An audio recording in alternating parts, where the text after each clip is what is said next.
El misterio de Sarah Montgomery. En el invierno de 1841, los residentes del distrito de Kensington de Filadelfia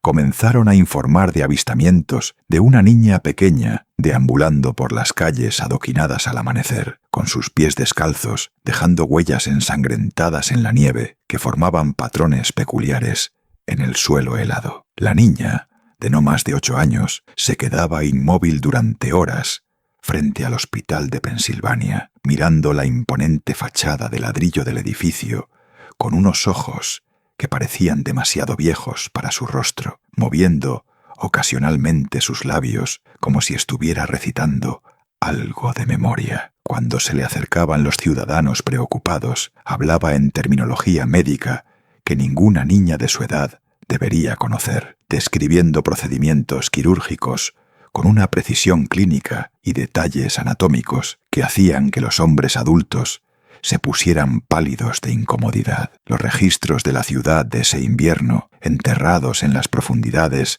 de los archivos municipales de Filadelfia durante más de un siglo y descubiertos solo durante una renovación en 1943, revelaron que se presentaron 37 informes de testigos separados sobre esta misteriosa niña. Sin embargo, nunca se inició una investigación oficial, y los informes mismos estaban marcados con una anotación peculiar que se traduce como «Se aconseja discreción médica». La verdad sobre Sarah Montgomery y lo que le sucedió dentro de los muros de la institución médica más prestigiosa de Filadelfia permaneció oculta tras puertas cerradas y documentos sellados hasta ahora. Antes de continuar con la historia de Sarah Montgomery y la horrible conspiración médica que silenció a toda una ciudad, necesito que te suscribas a este canal y actives la campana de notificaciones, porque historias como la de Sarah merecen ser contadas. Y la élite médica de la década de 1840 trabajó muy duro para asegurarse de que nunca lo fueran. Y, por favor, déjame saber en los comentarios desde qué estado o ciudad nos escuchas. Te sorprenderá lo cerca que están estos oscuros secretos de casa, porque lo que sucedió en Filadelfia estuvo lejos de ser un incidente aislado. La historia que sigue nos llevará a lo más profundo de los sombríos pasillos de la ciencia médica de la década de 1840, donde la línea entre la curación y el daño era peligrosamente delgada, donde la experimentación humana se consideraba un mal necesario para el avance del conocimiento y donde una joven inmigrante irlandesa se convirtió en la involuntaria sujeto de experimentos que habrían horrorizado incluso a los médicos más endurecidos de nuestra época. El entorno médico de Filadelfia en 1841. Filadelfia en 1841 era la indiscutible capital médica de América, una ciudad donde las mentes más brillantes de la nación se reunían para traspasar los límites del conocimiento científico de formas que serían impensables hoy en día. El Hospital de Pensilvania, fundado en 1751 por el propio Benjamin Franklin, atraía a médicos de todo el Atlántico que venían a estudiar con los profesores de medicina más renombrados de América. La ciudad contaba con más facultades de medicina per cápita que cualquier otra metrópolis estadounidense, y sus médicos publicaban más trabajos de investigación que sus homólogos en Boston, Nueva York y Baltimore juntos. Pero bajo este barniz de progreso científico acechaban verdades más oscuras sobre cómo se adquiría el conocimiento médico en una era anterior a la supervisión ética, el consentimiento del paciente o la regulación gubernamental de la práctica médica. El concepto de consentimiento informado no surgiría hasta otro siglo, y la idea de que los experimentos médicos requerían la aprobación de comités de supervisión era completamente ajena a los médicos de la década de 1840. En este entorno, los médicos ambiciosos operaban con una libertad que hoy se consideraría criminal, particularmente cuando sus sujetos provenían de las poblaciones más vulnerables de la ciudad. El distrito de Kensington de la ciudad, donde Sarah Montgomery apareció por primera vez ese invierno, albergaba oleadas sucesivas de inmigrantes irlandeses que huían de la plaga de la patata que pronto devastaría por completo su tierra natal. Estas familias, desesperadas y sin recursos, se amontonaban en destartaladas casas de vecindad a lo largo del río Delaware, donde los brotes de cólera se cobraban familias enteras en cuestión de días. Los accidentes industriales mutilaban a los trabajadores con una regularidad horrible y los niños a menudo desaparecían en los notorios orfanatos de la ciudad para no ser vistos nunca más. La tasa de mortalidad en Kensington superaba el 30% en algunos años, y los registros de la ciudad de la época muestran que los niños inmigrantes tenían una esperanza de vida casi 15 años más corta que sus homólogos en los distritos más ricos de Filadelfia. Fue aquí, entre los pobres olvidados, que no tenían voz política y pocas protecciones legales, donde ciertos miembros del establishment médico de Filadelfia encontraron a sus sujetos más vulnerables y convenientes para procedimientos experimentales que nunca se habrían intentado en pacientes que pudieran pagar representación legal o tuvieran conexiones con la élite política de la ciudad. El Dr. Cornelius Thorne y la sociedad clandestina. El Dr. Cornelius Thorne había construido su reputación sobre tratamientos revolucionarios para lo que los médicos de la época llamaban eufemísticamente histeria, trastornos nerviosos y melancolía, condiciones que abarcaban desde lo que ahora reconocemos como depresión y ansiedad hasta traumas psicológicos más graves. Su consulta privada en Walnut Street, ubicada en una magnífica casa adosada de 4 pisos que una vez había pertenecido a un firmante de la Declaración de Independencia, atendía exclusivamente a las familias más ricas de Filadelfia, que pagaban sumas astronómicas por sus terapias pioneras que implicaban compuestos de mercurio importados de minas europeas, derivados del opio procesados en su propio laboratorio privado, y dispositivos de estimulación eléctrica que él mismo había diseñado después de estudiar equipos similares en Londres y París. Los trabajos publicados por Thorne en el American Journal of Medical Sciences le habían valido un reconocimiento internacional, con médicos de lugares tan lejanos como Viena y Edimburgo viajando a Filadelfia para observar sus métodos. Su correspondencia con colegas europeos, conservada en los archivos del Colegio de Médicos de Filadelfia, revela a un hombre obsesionado con traspasar los límites del conocimiento médico sin importar el costo humano. En una carta al doctor Heinrich Zimmermann de la Universidad de Heidelberg,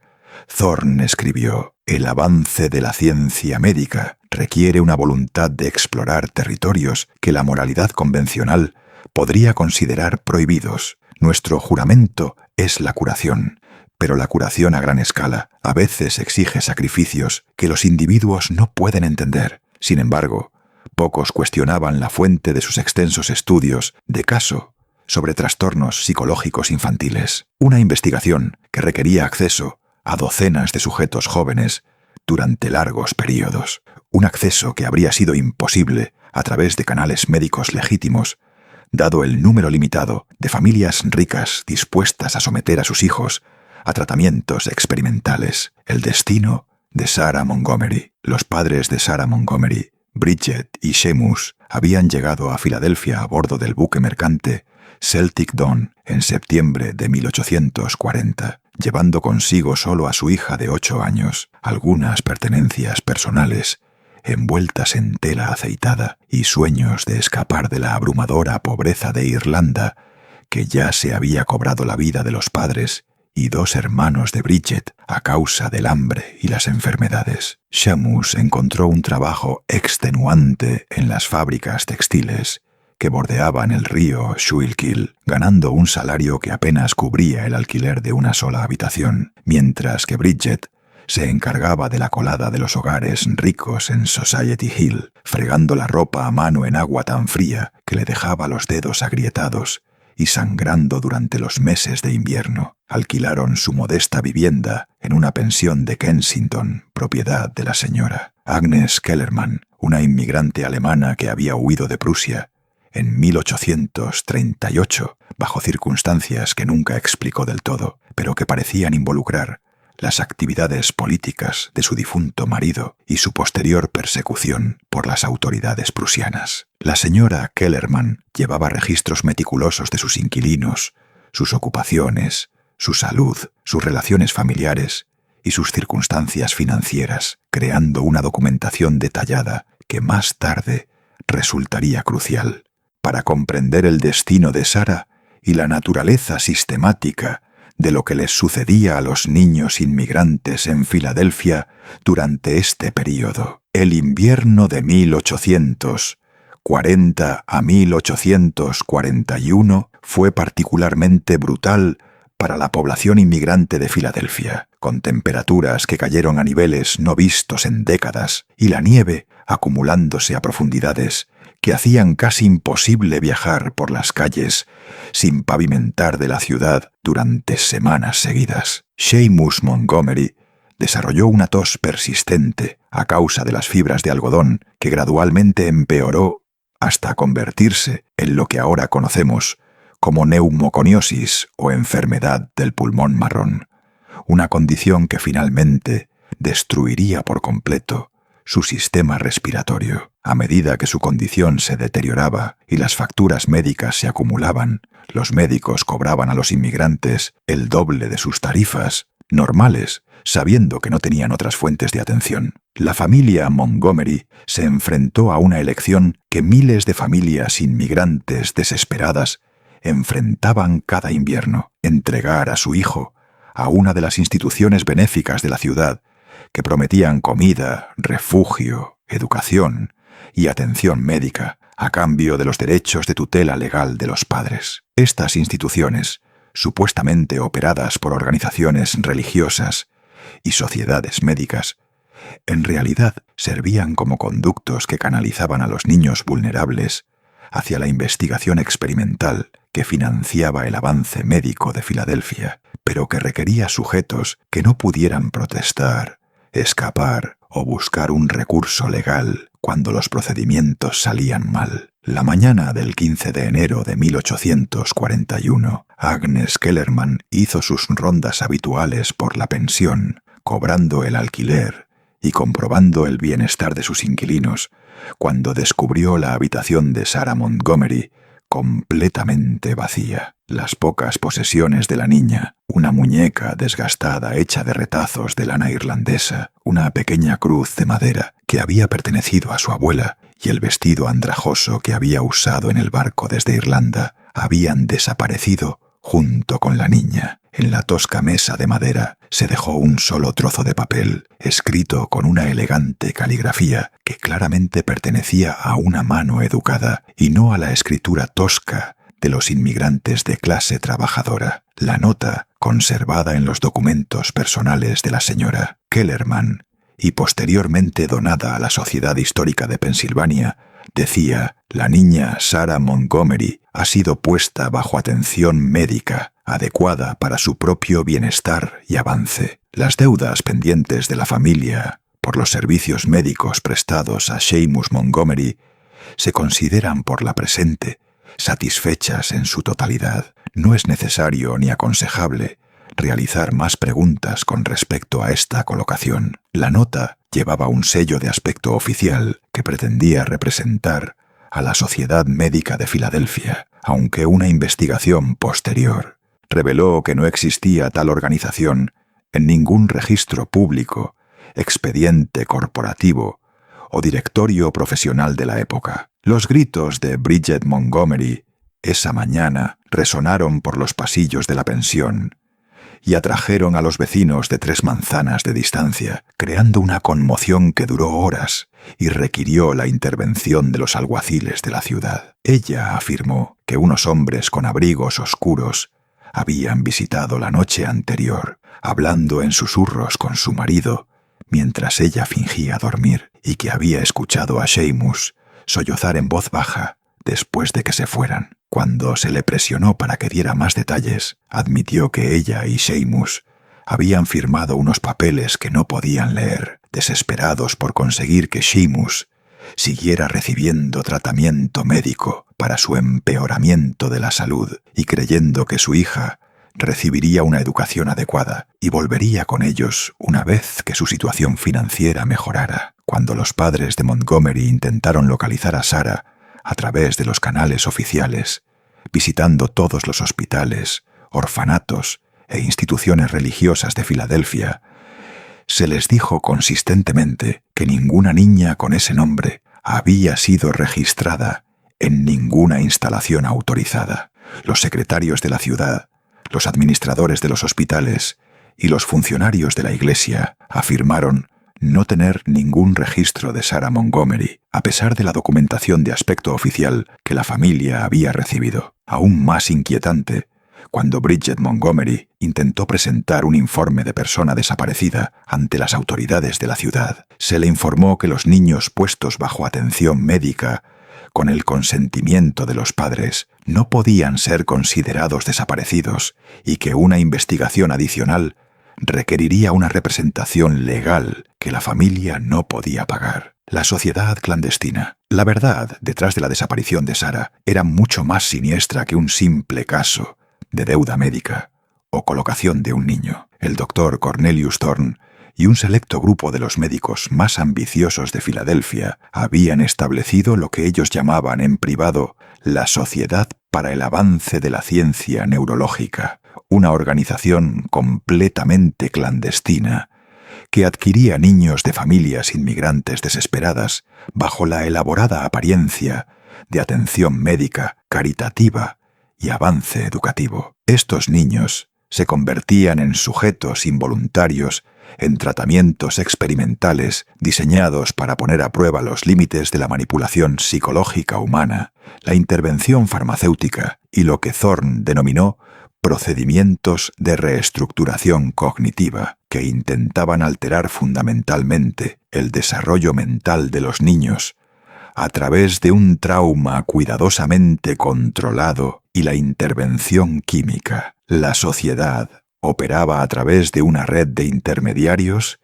que identificaban a familias vulnerables, representantes legales, que creaban documentación que parecía oficial, pero no tenía validez legal, e instalaciones médicas ocultas dentro del distrito industrial de Filadelfia, que no se parecían en nada a hospitales o instituciones de investigación legítimos. Toda la operación se financiaba a través de una combinación de las ganancias de la consulta privada de Thorne, las contribuciones de familias ricas que se beneficiaban de sus tratamientos refinados y los pagos de facultades de medicina europeas que compraban estudios de caso detallados de sus resultados experimentales. Sarah Montgomery fue transportada esa noche de enero a una instalación privada astutamente oculta dentro de los sótanos de un almacén abandonado cerca del puerto de Filadelfia, un edificio que una vez había almacenado textiles importados, pero que ahora servía a un propósito mucho más oscuro. El edificio, propiedad oficial de la Delaware Medical Supply Company, una empresa fantasma que existía solo en papel, servía como la principal instalación de investigación de la sociedad, equipada con quirófanos primitivos, áreas de preparación farmacéutica y celdas de detención disfrazadas de dormitorios para niños. Aquí, los niños eran sometidos a experimentos meticulosamente documentados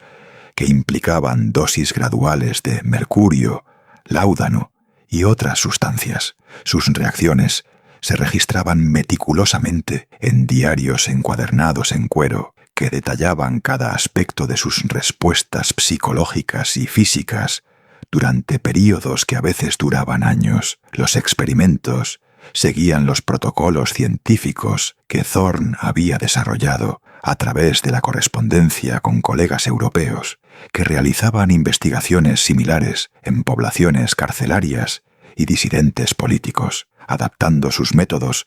para su uso en niños cuyas mentes en desarrollo se consideraban más maleables y receptivas a la intervención. Las notas de examen iniciales del sujeto S41, la designación asignada a Sarah Montgomery en los registros clínicos de Thorne, describían a una niña sana de 8 años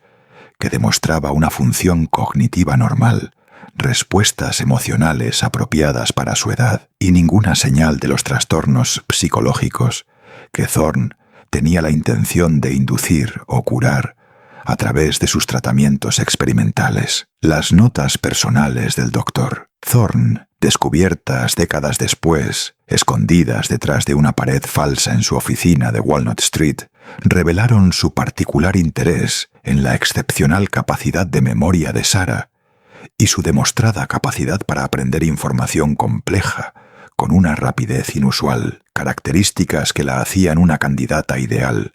para lo que él denominó experimentos de reestructuración cognitiva acelerada. La instalación del sótano donde se retenía a Sarah y a otros niños representaba la culminación de las ambiciones de Thorne de crear lo que él llamó un entorno controlado para la investigación neurológica. El espacio había sido meticulosamente diseñado para eliminar las influencias externas que pudieran interferir con los resultados experimentales, con paredes revestidas de materiales que absorbían el sonido, iluminación artificial que podía ser manipulada para interrumpir los ciclos de sueño naturales y un sistema de ventilación que permitía la introducción controlada de varios vapores químicos durante las sesiones de acondicionamiento psicológico, informes inquietantes y la progresión de los experimentos. Las semanas siguientes a la desaparición de Sarah trajeron informes cada vez más extraños e inquietantes de todo el distrito médico de Filadelfia, historias que inicialmente se descartaron como imaginación o histeria, pero que gradualmente formaron un patrón que sugería que algo profundamente malo estaba ocurriendo dentro del establecimiento médico de la ciudad. Los camilleros de los hospitales que trabajaban en los turnos de noche en el hospital de Pensilvania comenzaron a susurrar sobre escuchar voces de niños que resonaban desde los sótanos, que se suponía que solo contenían áreas de almacenamiento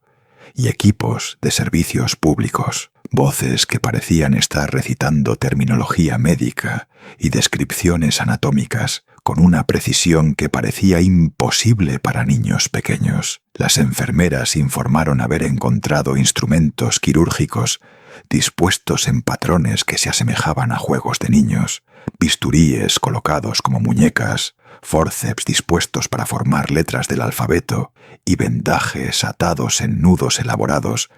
que mostraban una sofisticación de técnica que sugería una formación extensiva. Lo más inquietante fueron los relatos de los estudiantes de medicina que afirmaban ver a una niña pequeña observando sus conferencias de anatomía desde la parte trasera de los anfiteatros, tomando notas de una manera demasiado sofisticada para una niña y ocasionalmente corrigiendo a los profesores cuando cometían errores en sus presentaciones. Estos avistamientos siempre ocurrían en la visión periférica, y cuando los estudiantes se giraban para mirar directamente, la figura se había ido, dejando solo el débil aroma a mercurio y láudano que se había asociado con los tratamientos experimentales de Thorne. El cuerpo docente de la Facultad de Medicina descartó estos informes como alucinaciones inducidas por el estrés, provocadas por la naturaleza exigente de la educación médica. Pero la consistencia de las descripciones, siempre una niña pequeña, con ojos prematuramente envejecidos, siempre tomando notas, siempre pareciendo comprender conceptos médicos complejos, sugería algo más preocupante que la imaginación de los estudiantes. La investigación del Dr. Thorne progresó con una precisión metódica durante los meses de invierno de 1841. Sus registros experimentales documentaban un enfoque sistemático de la manipulación psicológica que combinaba elementos de lo que ahora reconocemos como condicionamiento clásico, dependencia farmacéutica y modificación del comportamiento. Sus registros, escritos en un código complejo que mezclaba terminología médica latina con secuencias numéricas que representaban dosis e intervalos de tiempo, documentaban las respuestas de Sarah a varias combinaciones farmacéuticas con la precisión desapegada de un científico que estudia animales de laboratorio en lugar de un médico que trata a un paciente humano. Los experimentos seguían una progresión cuidadosamente planificada que Thorne había desarrollado a través de años de investigación preliminar en sujetos adultos. Primero, se establecían patrones de comportamiento de referencia a través de una observación y pruebas exhaustivas. Luego, se introducían dosis graduales de compuestos de mercurio para observar los efectos neurológicos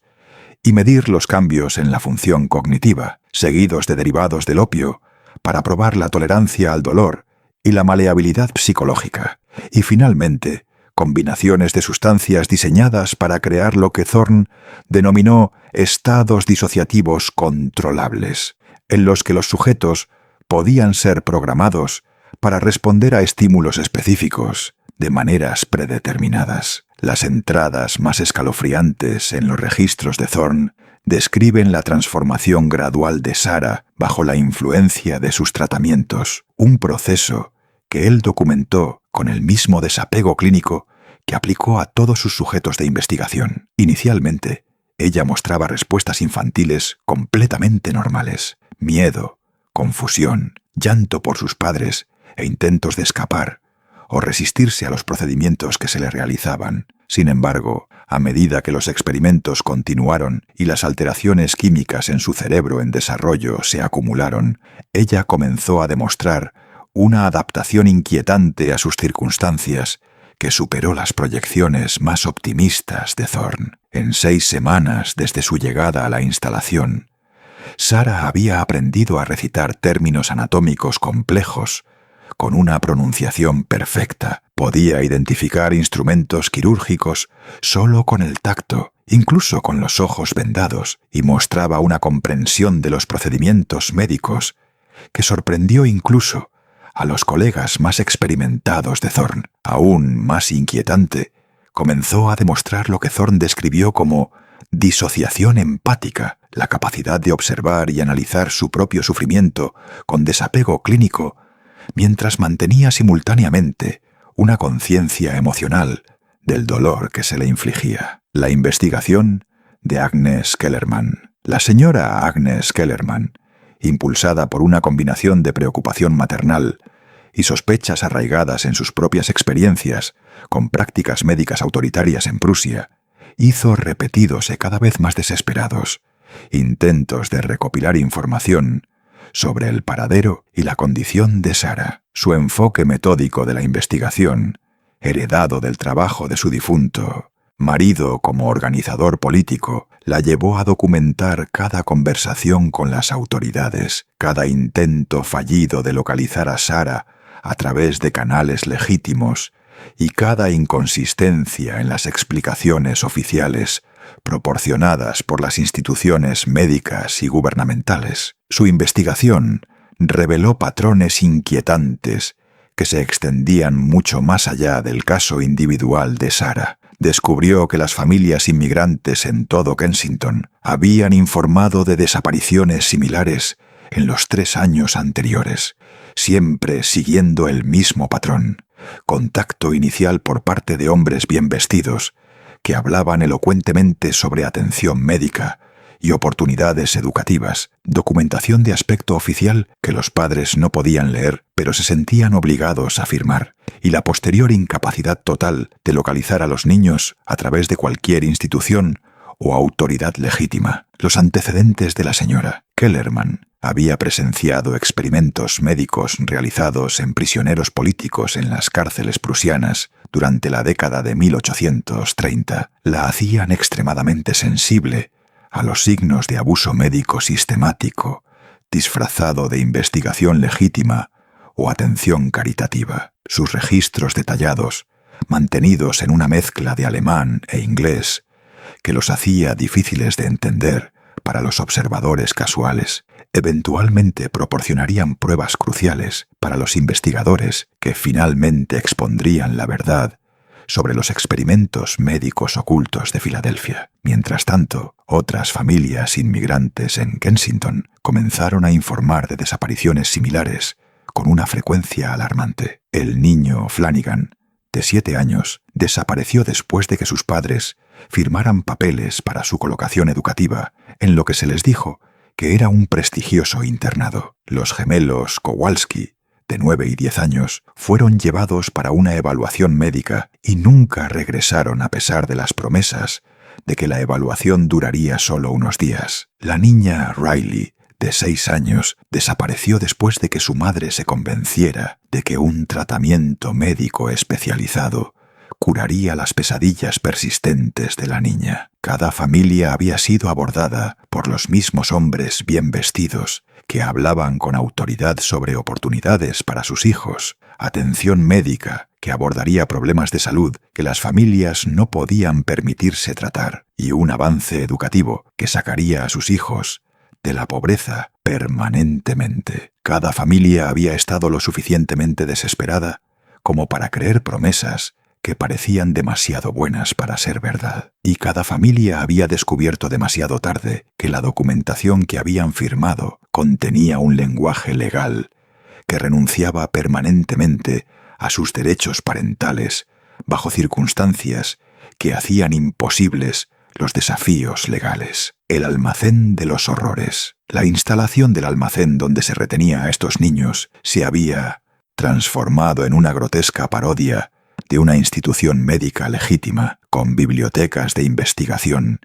quirófanos y centros educativos que servían al doble propósito de avanzar en la agenda experimental de Thorne, mientras se creaba la ilusión de que los niños estaban recibiendo un tratamiento beneficioso. A los niños se les enseñaba a ayudarse mutuamente con sus exámenes, a registrar los síntomas y las reacciones con precisión clínica y a mantener un desapego emocional,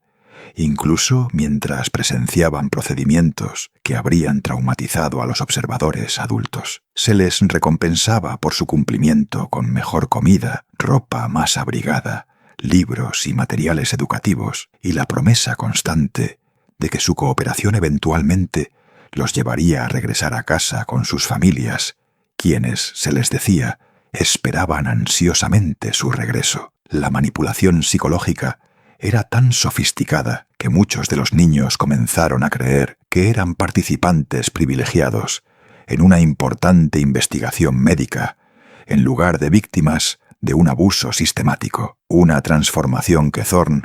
documentó con evidente satisfacción en sus notas de investigación. La primavera trajo nuevos desafíos y oportunidades para la operación secreta de Thorne. A medida que la temporada social de Filadelfia se reanudaba y las familias ricas de la ciudad salían del aislamiento invernal para reanudar sus elaborados calendarios sociales, los padres adinerados comenzaron a solicitar consultas para los problemas de comportamiento de sus propios hijos, problemas que iban desde la simple desobediencia y las dificultades académicas hasta afecciones psicológicas más graves que la medicina convencional de la época no podía abordar de manera efectiva. Thorne se encontró en la posición paradójica y cada vez más peligrosa de tratar a los hijos de la élite de la ciudad utilizando técnicas y conocimientos que había adquirido a través de experimentos con niños inmigrantes secuestrados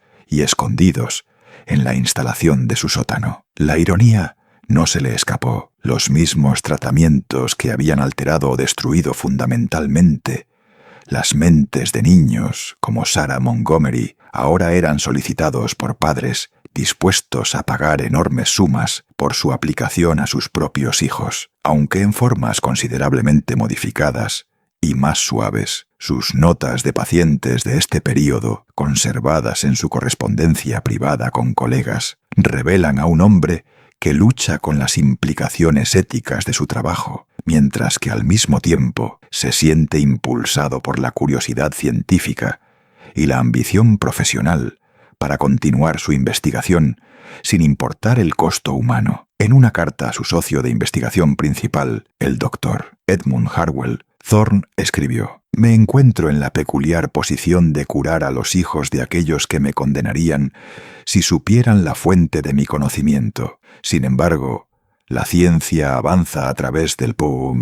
sacrificio, y si el sufrimiento de unos pocos puede aliviar el sufrimiento de muchos, ¿no podemos justificar los métodos por los resultados? La propia Sarah se había convertido en el estudio de caso más exitoso y al mismo tiempo más inquietante de Thorne durante los meses de su cautiverio. Después de una extensa manipulación farmacéutica y acondicionamiento psicológico, que hoy se reconocería como tortura sistemática, ella mostró lo que él denominó disociación adaptativa, una condición psicológica que él había inducido deliberadamente y que le permitía pasar de un estado de personalidad a otro dependiendo de sus circunstancias y las demandas que le imponían sus captores. Cuando se sometía a procedimientos médicos o participaba en protocolos experimentales, Sarah se volvía clínicamente desapegada, observando su propio tratamiento con la precisión desapasionada de un médico capacitado, en lugar de las respuestas emocionales normales de una niña que experimenta dolor y trauma. Tomaba nota sobre sus propias reacciones, sugería modificaciones a los procedimientos experimentales que podrían producir mejores datos, y participaba en discusiones clínicas con Thorne y sus colegas sobre los efectos psicológicos y fisiológicos de sus intervenciones. Cuando no se experimentaba activamente con ella, volvía a comportamientos infantiles, aunque estos parecían cada vez más artificiales y teatrales, como si estuviera interpretando conscientemente el papel de una niña en lugar de serlo realmente. Pedía muñecas y juegos, expresaba interés en historias y canciones, y mostraba afecto hacia los investigadores adultos, que eran simultáneamente sus captores y torturadores. Esta capacidad para compartimentar sus experiencias representaba exactamente el tipo de avance psicológico que Thorne había estado buscando, aunque el costo humano de lograrlo se estaba volviendo cada vez más evidente, incluso para él. Los otros niños en la instalación, para la primavera de 1841, el total había aumentado a casi 15. Comenzaron a mostrar diversos grados de miedo hacia Sarah, aunque luchaban por articular las razones de su inquietud. Ella había aprendido a anticipar los experimentos de Thorne con una precisión asombrosa, preparándose mental y físicamente para los procedimientos de maneras que sugerían una comprensión de la ciencia médica mucho más allá de sus años o del alcance de su experiencia directa. Aún más inquietante, había comenzado a ayudar con los procedimientos realizados en otros niños, mostrando una combinación de curiosidad infantil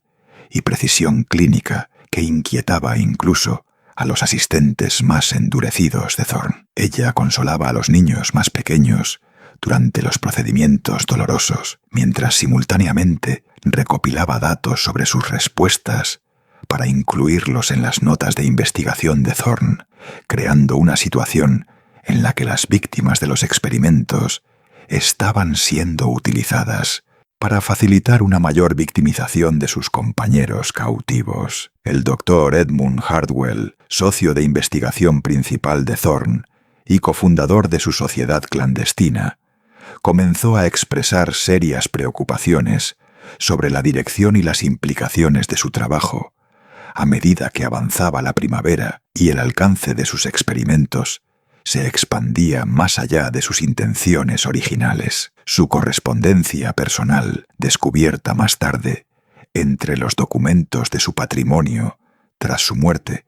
en 1847, reveló una creciente alarma ante la condición de Sarah y las transformaciones psicológicas que se producían en otros sujetos a largo plazo bajo su cuidado. En una carta a su hermano en Boston, fechada el 3 de abril de 1841, Hardwell escribió: «La niña Montgomery ha desarrollado capacidades que sugieren que nuestras intervenciones han alterado fundamentalmente su desarrollo neurológico de maneras que no anticipamos y no podemos controlar por completo. Ella demuestra tasas de adquisición de conocimiento que superan las de nuestros estudiantes de medicina más avanzados. Sin embargo, muestra respuestas emocionales que cambian con una rapidez inquietante entre una artificialidad infantil y un desapego clínico que rivaliza con nuestro propio comportamiento profesional. Temo que hemos creado algo que ni la ciencia médica ni la compasión humana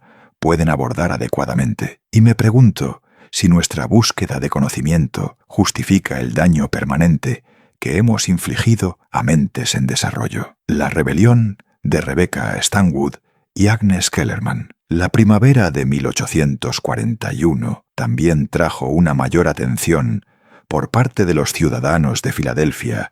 con mentalidad reformista, particularmente aquellos involucrados en la defensa temprana de los derechos de los inmigrantes y el bienestar infantil. La Sociedad de Pensilvania para la Prevención de la Crueldad a los Niños, aunque no se estableció oficialmente hasta décadas después, tenía defensores informales que comenzaron a investigar los informes de niños inmigrantes desaparecidos con la determinación metódica que eventualmente conduciría a la exposición de la Operación de Thorn. Rebecca Stanwood, una joven cuáquera, cuya familia había estado involucrada en actividades abolicionistas y que aplicaba el mismo fervor moral a los problemas de bienestar infantil, había estado documentando las desapariciones en el distrito de Kensington durante varios meses, creando registros detallados que conectaban múltiples casos con patrones similares de indiferencia oficial y obstrucción sistemática de los intentos de los padres de localizar a sus hijos desaparecidos. Los métodos de investigación de Stanwood eran sofisticados para la época, combinando el mantenimiento de registros tradicional con enfoques innovadores para la documentación que incluían entrevistas detalladas con las familias afectadas, un mapeo sistemático de los patrones de desaparición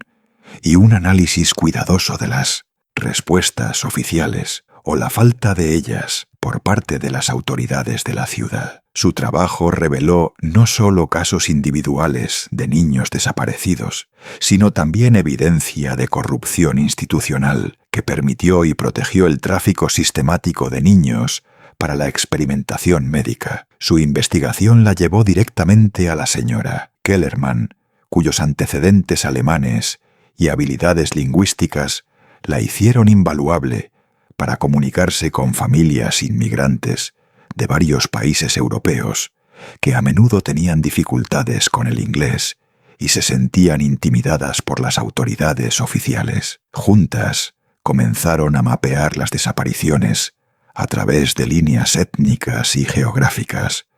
observando los elementos comunes que conectaban los casos a pesar de la aparente aleatoriedad de los incidentes individuales. Su colaboración reveló que los niños desaparecidos compartían características específicas. Todos eran de familias con graves dificultades financieras. Todos habían demostrado una inteligencia o capacidad de aprendizaje superior a la media. Todos habían sido abordados por la misma red de intermediarios bien vestidos y todos habían desaparecido después de que sus padres firmaran documentos que prometían atención médica u oportunidades educativas, pero que contenían un lenguaje legal que efectivamente ponía fin a los derechos parentales en circunstancias que hacían imposibles los desafíos legales. La revelación del verano de 1841. Para el verano de 1841, la instalación secreta se había expandido significativamente para acomodar a una creciente población de sujetos infantiles, con el sótano del almacén ahora albergando a casi 20 niños de 6 a 12 años. El espacio había sido modificado sistemáticamente para incluir múltiples quirófanos primitivos, una extensa área de preparación farmacéutica, instalaciones detalladas de mantenimiento de registros y cuartos de vida que se parecían cada vez menos a dormitorios de niños y más a viviendas institucionales diseñadas para una contención a largo plazo en lugar de un cuidado temporal. Los experimentos de Thorn habían evolucionado más allá de simples ensayos de medicamentos y acondicionamiento psicológico para incluir lo que él denominó modificación del comportamiento a través del trauma controlado, un enfoque sistemático que implicaba exponer a los niños a factores estresantes físicos y psicológicos cuidadosamente calibrados, diseñados para romper su resistencia natural a la autoridad mientras se mejoraba simultáneamente su capacidad para absorber y retener información compleja bajo una coacción extrema. La rutina diaria en la instalación se había convertido en una mezcla cuidadosamente orquestada de educación, experimentación y manipulación psicológica que creaba un entorno en el que los niños aprendían a ver su sufrimiento como algo inevitable y beneficioso. Las sesiones de la mañana implicaban la instrucción académica tradicional en lectura, escritura y aritmética, pero con un plan de estudios específicamente diseñado para incorporar terminología y conceptos médicos que serían útiles en sus roles como sujetos experimentales. Las sesiones de la tarde implicaban la participación directa en procedimientos médicos, con los niños sirviendo tanto como sujetos como asistentes, dependiendo de los requisitos de experimentos específicos. Aprendían a administrar inyecciones, a monitorear los signos vitales durante los procedimientos, a mantener registros detallados de los síntomas y las reacciones, y a brindar apoyo emocional a otros niños que se sometían a tratamientos traumáticos, todo mientras se sometían a una manipulación farmacéutica continua que alteraba su desarrollo psicológico, de maneras que hacían cada vez más difíciles las respuestas emocionales normales. La transformación de Sarah. Sarah Montgomery se había convertido no solo en el sujeto experimental más exitoso de Thorne, sino en una colaboradora involuntaria en el abuso sistemático de otros niños, una transformación que representaba tanto la cúspide de sus logros de investigación como la prueba más condenatoria de la bancarrota moral de sus métodos. Sus meses de acondicionamiento habían creado una niña que podía administrar procedimientos médicos complejos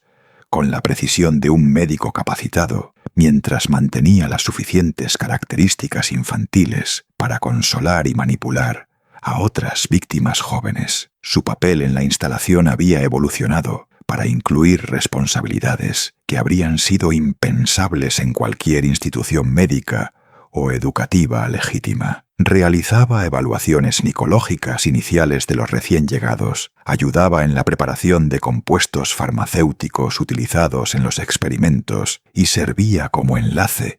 entre los investigadores adultos y los otros niños, traduciendo conceptos médicos complejos a un lenguaje que los sujetos más jóvenes pudieran entender, mientras los preparaba psicológicamente para los procedimientos a los que se someterían. Aún más inquietante, había comenzado a demostrar lo que Thorne describió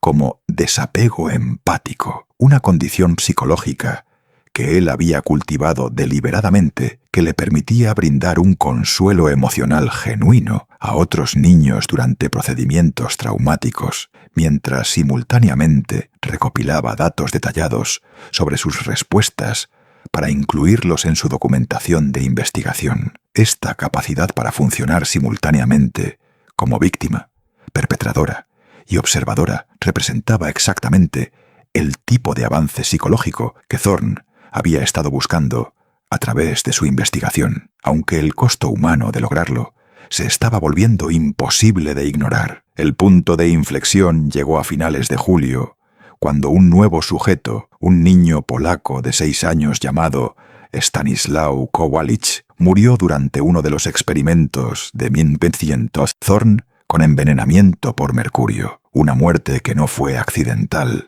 sino más bien el resultado inevitable de la búsqueda cada vez más imprudente de Thorne de lo que él llamó investigación de umbral. Había estado probando los umbrales letales de varios compuestos, utilizando dosis graduales, administradas durante períodos prolongados, para establecer lo que él denominó ventanas terapéuticas para tratamientos futuros. Una investigación que inherentemente requería que algunos sujetos fueran empujados más allá de los límites de la supervivencia humana. La muerte del niño fue meticulosamente documentada en las notas de investigación de Thorne, que describían la progresión de los síntomas con un desapego clínico, mientras se notaban las oportunidades de mejoras metodológicas en futuros experimentos. Sarah Montgomery presenció esta muerte y, según las observaciones detalladas de Thorne, mostró una reacción que incluso lo alarmó a él, a pesar de su amplia experiencia en manipulación psicológica y acondicionamiento por trauma. En lugar de mostrar el trauma, el dolor o el horror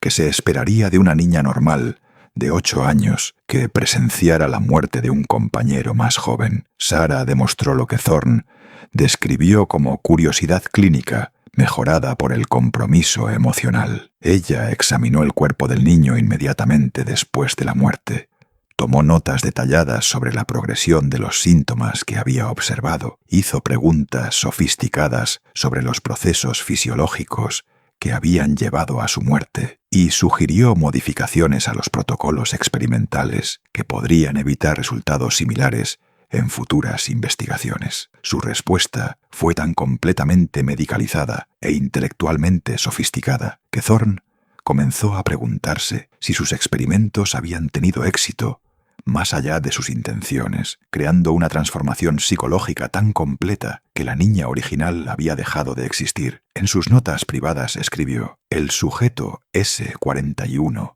ha alcanzado un nivel de adaptación disociativa que excede nuestras proyecciones teóricas. La muerte del sujeto P17, Stanislaw, produjo respuestas que sugieren una integración completa de la metodología clínica con el procesamiento emocional. Me pregunto si hemos creado un profesional médico en el cuerpo de una niña o algo completamente sin precedentes en la psicología humana. El plan de rescate». Las preocupaciones del Dr. Hartwell se cristalizaron en una acción decisiva después de la muerte del niño polaco, lo que representó una línea moral que se encontró incapaz de cruzar, a pesar de años de participación en prácticas de investigación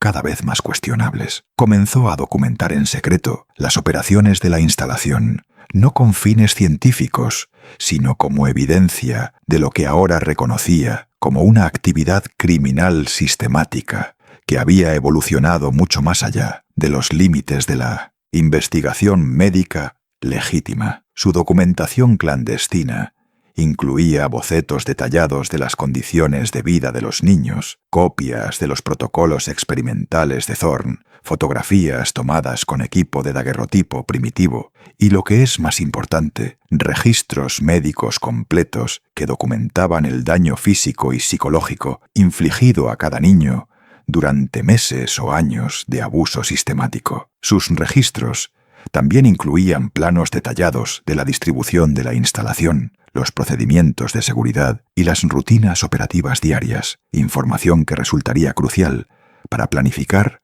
el eventual rescate de los niños. Lo más importante, Hartwell comenzó a desarrollar un plan integral para la fuga de los niños, un proceso que requería una sincronización cuidadosa, asistencia externa y la cooperación de defensores de la reforma que habían estado investigando a los niños inmigrantes desaparecidos desde fuera del establishment médico. Había sabido, a través de sus conexiones en el gobierno de la ciudad, que los funcionarios de salud estaban planeando una inspección exhaustiva de los distritos de almacenes después de los informes de brotes de cólera cerca del puerto. Una inspección que podría proporcionar la oportunidad perfecta para exponer la operación de Thorne si se coordinaba adecuadamente con los defensores externos. Hizo los arreglos para que Rebecca Stanwood y la señora Kellerman estuvieran presentes durante la inspección oficial, armadas con listas detalladas de los nombres y descripciones físicas de los niños desaparecidos, evidencia médica de abuso sistemático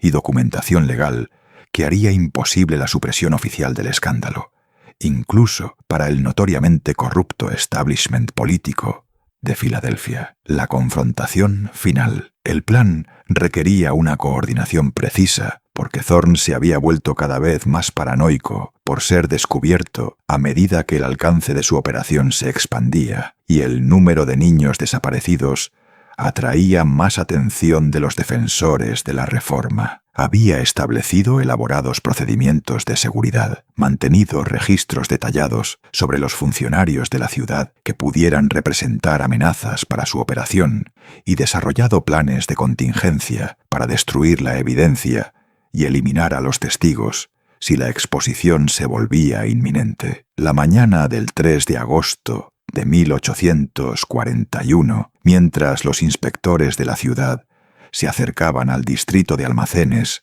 como parte de su investigación oficial sobre problemas de salud pública, Thorne tomó una decisión desesperada que en última instancia lo llevaría a su caída, pero que casi resulta en la muerte de todos los niños bajo su control. En lugar de enfrentarse a la exposición, el enjuiciamiento y la destrucción de su carrera médica, decidió eliminar toda evidencia de sus actividades, incluidos los niños que representaban la prueba más condenatoria de sus crímenes. Preparó dosis masivas de láudano mezclado con compuestos de mercurio, con la intención de administrar inyecciones letales a todos los sujetos mientras documentaba sus muertes como víctimas de un brote de cólera que supuestamente se había extendido por la instalación antes de que llegaran los inspectores oficiales. Su plan era afirmar que había estado operando una instalación médica caritativa para niños inmigrantes cuando la enfermedad atacó, matando a todos los pacientes, a pesar de sus heroicos esfuerzos por salvarlos. Una historia que lo transformaría de criminal a héroe trágico,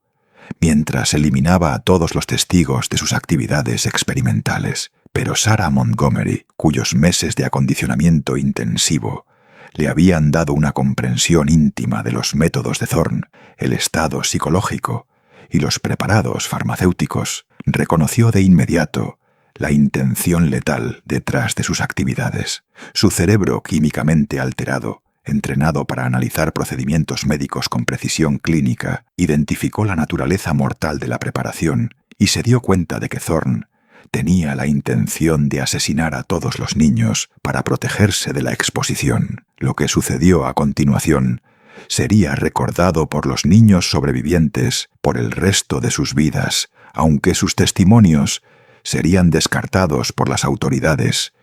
como fantasías inducidas por el trauma hasta que surgiera evidencia que los corroborara décadas después. Sarah Montgomery, la niña de 8 años que había sido sistemáticamente transformada en algo entre víctima y colaboradora,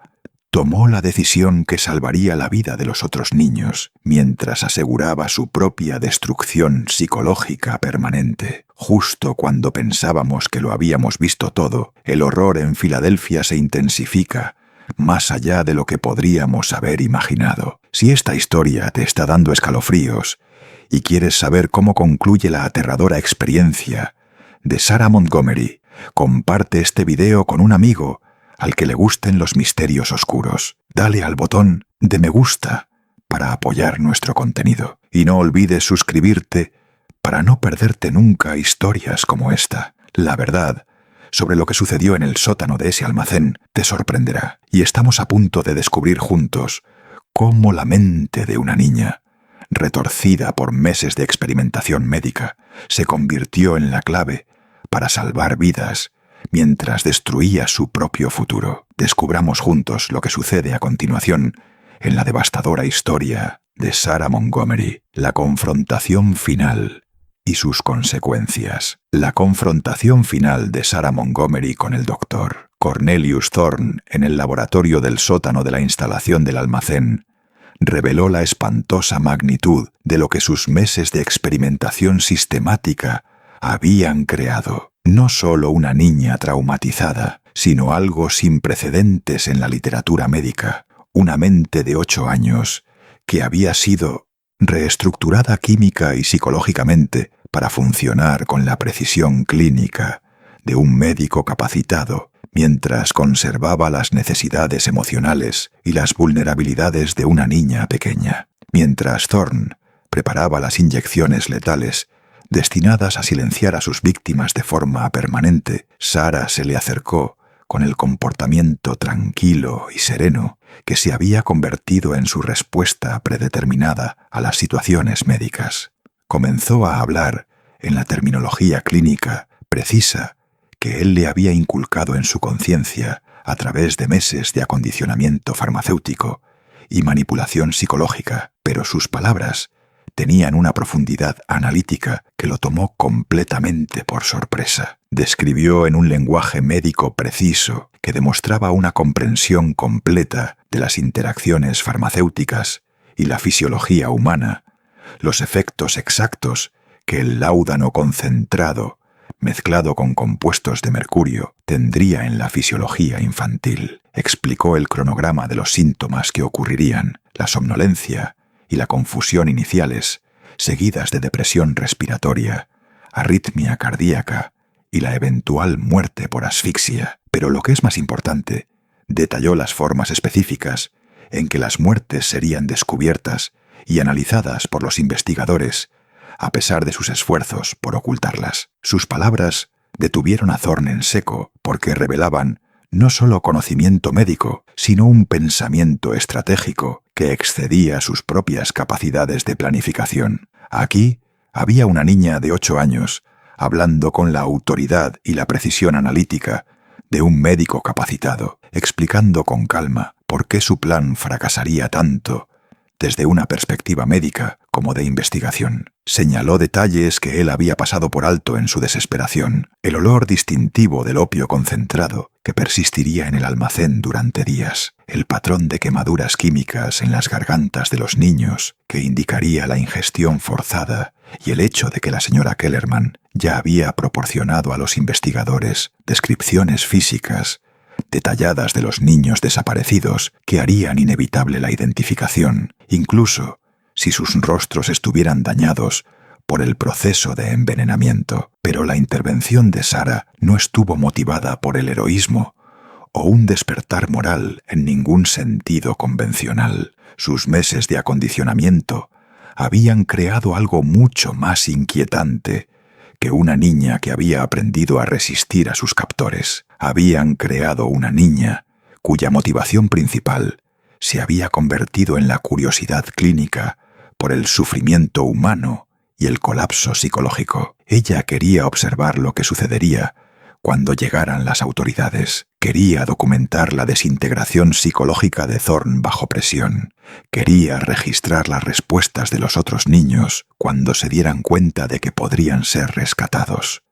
Y quería analizar toda la situación como un fascinante estudio de caso sobre el comportamiento humano bajo un estrés extremo. La confrontación entre Thorne y su sujeto, más exitoso, duró casi 1 hora, con Sarah desmantelando metódicamente cada aspecto de su plan de escape, utilizando el conocimiento que él le había enseñado a través de meses de experimentación brutal. Ella explicó las implicaciones legales del asesinato masivo de niños, describió las técnicas de investigación que se utilizarían para rastrear las muertes de los niños hasta él y predijo con escalofriante precisión el perfil psicológico que las autoridades desarrollarían basándose en la evidencia que encontrarían en la instalación. Lo más inquietante de todo, ofreció sugerencias alternativas para su consideración, formas en las que podía modificar su plan para aumentar sus posibilidades de evitar la detección, métodos para deshacerse de la evidencia de manera más efectiva y combinaciones farmacéuticas que dejarían menos rastros en los cuerpos de los niños. Sus sugerencias fueron entregadas con el mismo desapego clínico que ella había aprendido a aplicar a su propio sufrimiento, como si estuviera discutiendo un problema teórico interesante, en lugar del asesinato planeado de ella misma y sus compañeros cautivos. Los otros niños observaron en silencio aterrorizado cómo su compañera de 8 años demostraba una comprensión de la psicología humana, la ciencia médica y la metodología criminal que superaba la de su captor adulto. Algunos de los niños más pequeños comenzaron a llorar, no por miedo a la muerte, sino por el horror de darse cuenta de que Sarah se había convertido en algo que ya no era del todo humano en ningún sentido reconocible. El desencadenamiento de la verdad. Cuando las puertas del almacén finalmente se abrieron de golpe y los inspectores de la ciudad inundaron las instalaciones del sótano, encontraron una escena que desafiaba la comprensión y ponía a prueba todas las suposiciones sobre la infancia, la inocencia y los límites de la adaptación psicológica humana. El doctor Cornelius Thorne se sentó inmóvil en una silla, mirando a una niña pequeña que con calma explicaba a los otros niños lo que sucedería a continuación, cómo serían interrogados, lo que deberían decir para minimizar el trauma adicional para ellos mismos y por qué algunos de sus recuerdos podrían parecer confusos debido a los tratamientos farmacéuticos que habían recibido en los meses anteriores. El testimonio detallado de Rebecca Stanwood, conservado en los archivos de la Sociedad Histórica de Filadelfia, describió haber encontrado niños que parecían existir en diferentes etapas de desarrollo psicológico simultáneamente. Algunos mostraban la inocencia y las respuestas al trauma que se esperaban de los niños maltratados. Lloraban, buscaban consuelo, preguntaban por sus padres y mostraban signos obvios de daño físico y emocional. Otros, particularmente los que habían estado en la instalación por más tiempo, demostraban conocimientos y patrones de comportamiento que parecían imposibles para sus edades. Hablaban en terminología médica y mostraban respuestas emocionales que parecían artificialmente construidas en lugar de ser genuinamente sentidas. Sarah Montgomery se destacó de todos ellos, existiendo en una categoría que los investigadores no tenían un marco para entender. Cuando fue interrogada por los funcionarios de la ciudad, proporcionó relatos detallados de los procedimientos experimentales con la precisión de un observador médico capacitado. Describió la distribución y los procedimientos operativos de las instalaciones con precisión arquitectónica y administrativa, y explicó las metodologías de investigación de Thorne,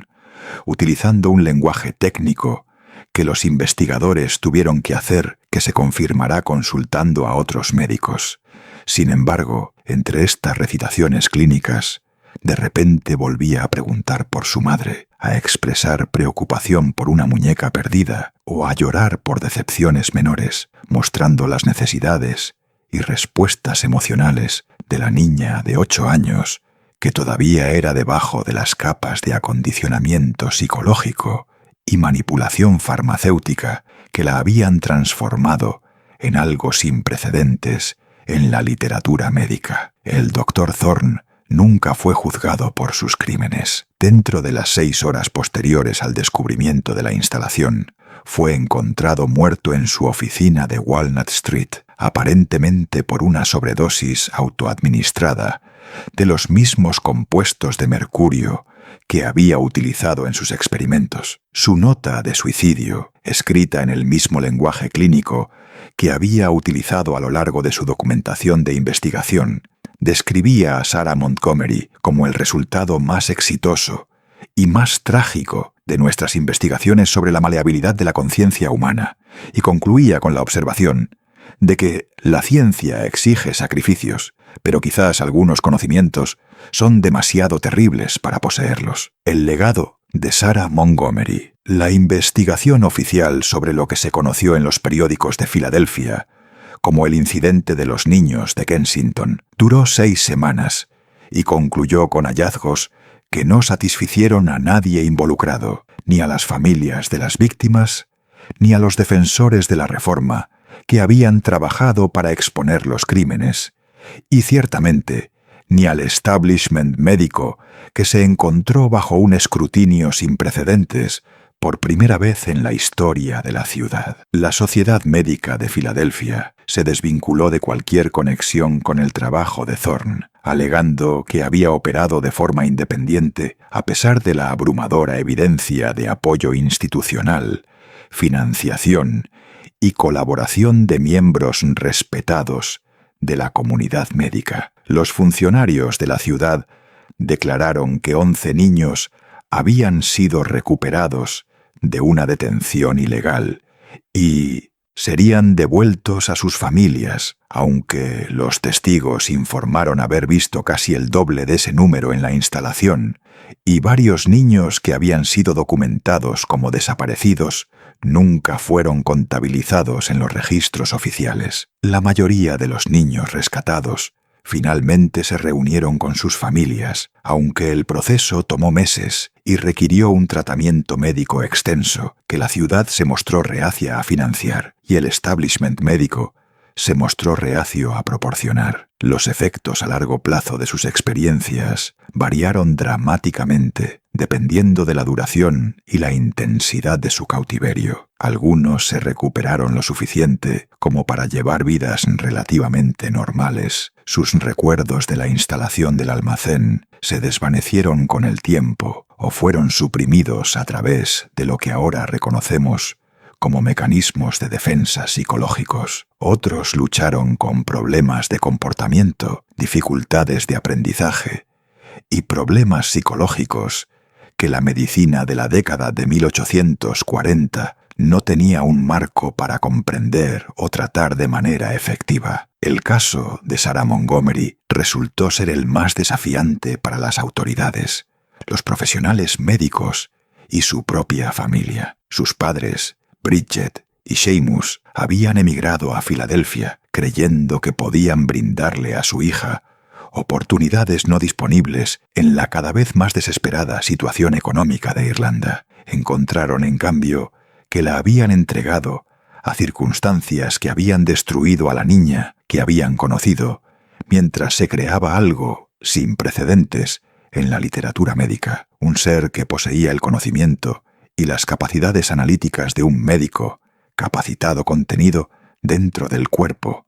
y el marco emocional de una niña traumatizada de 8 años. El proceso de reunificación reveló el alcance total de la transformación de Sarah y la naturaleza permanente de los cambios psicológicos que se le habían infligido. Ella retuvo un recuerdo perfecto de sus meses en cautiverio. Pudo describir con exhaustivo detalle cada procedimiento realizado en ella misma y en otros niños, y demostró un conocimiento médico que superó a muchos médicos en ejercicio de la época. Sin embargo, también mostró una profunda confusión sobre las relaciones sociales básicas. Luchó con las respuestas emocionales apropiadas para su edad y parecía incapaz de distinguir entre la observación clínica y la empatía humana en sus interacciones con los miembros de la familia y otros niños. La señora Kellerman, cuya documentación metódica había resultado crucial para la investigación y cuyas experiencias personales con prácticas médicas autoritarias en Prusia le dieron una visión única de los efectos psicológicos del abuso sistemático, se interesó particularmente en el proceso de recuperación de Sarah. Ella estableció un pequeño fondo para apoyar a la familia Montgomery y a otras víctimas de lo que ella llamó la tiranía disfrazada de progreso científico, y trabajó con Rebecca Stanwood para documentar los efectos a largo plazo de las experiencias de los niños para futuros investigadores y defensores. Las implicaciones más amplias del descubrimiento de las instalaciones del almacén enviaron ondas de choque a través del establishment médico de Filadelfia e influyeron en la educación médica y las prácticas de investigación en todo Estados Unidos. Los defensores de la reforma utilizaron el incidente para presionar por una mayor supervisión de la investigación médica,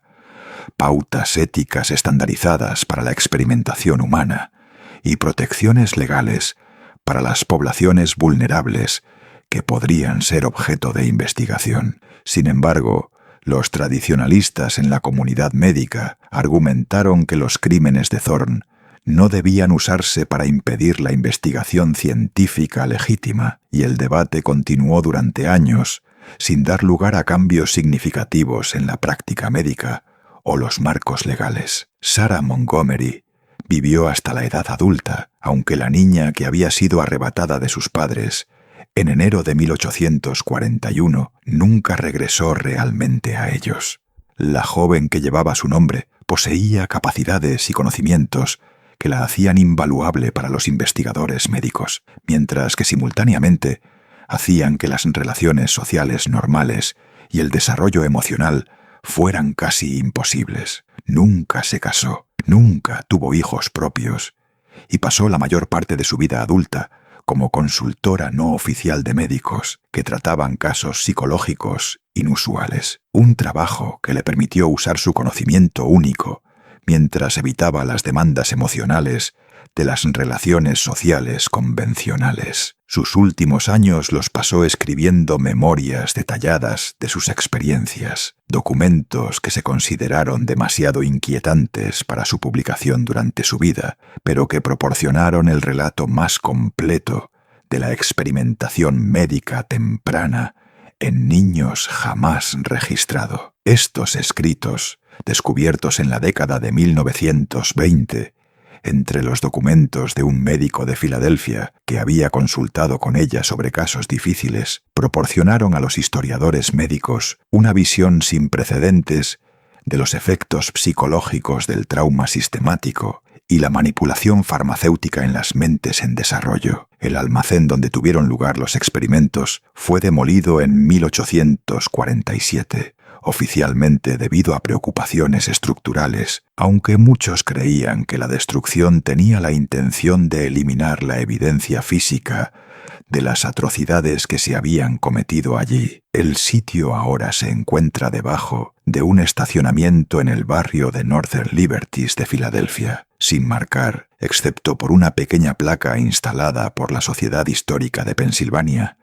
en 1991, exactamente 150 años después del rescate de Sarah Montgomery. Este misterio nos muestra cómo la búsqueda del conocimiento científico sin restricciones éticas puede crear horrores que superan las peores intenciones de los criminales individuales. La frontera entre la curación y el daño, entre la investigación y la explotación, sigue siendo tan relevante hoy como lo fue en Filadelfia en 1841. La historia de Sarah Montgomery nos recuerda que algunos conocimientos tienen costos demasiado terribles para justificarlos, y que los miembros más vulnerables de la sociedad a menudo pagan el precio más alto por lo que llamamos progreso médico. ¿Qué opinas de esta historia? ¿Crees que se reveló todo lo que sucedió a Sarah Montgomery y los otros niños en ese almacén? Deja tu comentario a continuación y déjame saber si crees que todavía hay secretos enterrados en los archivos médicos de Filadelfia. Si te gustó este cuento y quieres más historias de terror como esta, suscríbete, activa la campana de notificaciones y comparte con alguien que ame los misterios. La oscuridad de la historia guarda innumerables secretos y apenas hemos comenzado a descubrirlos. Nos vemos en el próximo video.